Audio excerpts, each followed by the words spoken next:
ഓ, ഇന്നുണ്ടോ? എടോ എടോ, തനിക്ക് വേറൊരു പണിയില്ലേ? വീട്ടിലെനിക്ക് കല്യാണാലോചനയൊക്കെ നടന്നുകൊണ്ടിരിക്കുന്ന സമയമാണ്. വഴിയിലിങ്ങനെ ഏതോ ഒരുത്തൻ സ്ഥിരം വായ നോക്കി നിൽക്കാന്നേ. ആരെങ്കിലും പറഞ്ഞറിഞ്ഞാൽ പിന്നെ അത് മതി.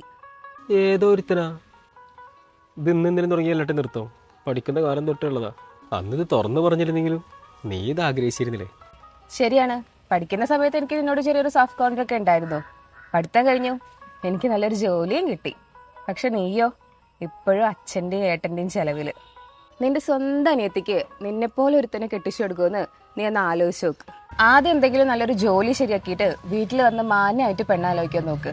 ജോലി ഇല്ല എന്നല്ലാണ്ട് എനിക്ക് നിന്നോട് വേറെ ഇഷ്ടക്കുറവൊന്നുമില്ല. ഒരുപാട് ട്രൈ ചെയ്യുന്നുണ്ടോ? ഇന്നും കൂടെ റെസ്യൂമേ കൊടുത്തിട്ടുള്ളൂ, ഒരു കോള് പോലും തിരിച്ചു വന്നിട്ടില്ല.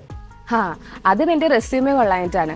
ഒരു ജോലിക്ക് അപ്ലൈ ചെയ്യുമ്പോൾ ഏറ്റവും ബെസ്റ്റ് റെസ്യൂമേ കൊടുക്കുക എന്നുള്ളതാണ് ഏറ്റവും ആദ്യത്തെ കാര്യം. ഒരു ആവറേജ് റെസ്യൂമേ ആയിരിക്കും നീ ഇത്രയും കാലം അയച്ചുകൊണ്ടിരുന്നിട്ടുണ്ടാവുക.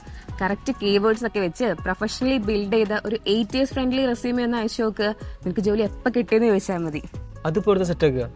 ജാൻവി ടെക്നോളജീനെ കോൺടാക്ട് ചെയ്ത് നോക്ക്. 8 years ഫ്രണ്ട്ലി ആയിട്ടുള്ള റെസ്യൂമേ അവർ സെറ്റാക്കി തരും. കിട്ടരുതല്ലേ? കിട്ടും. നിനക്ക് ജോലിയും കിട്ടും, അത് കഴിഞ്ഞ് എന്നെയും കിട്ടും. യെസ്.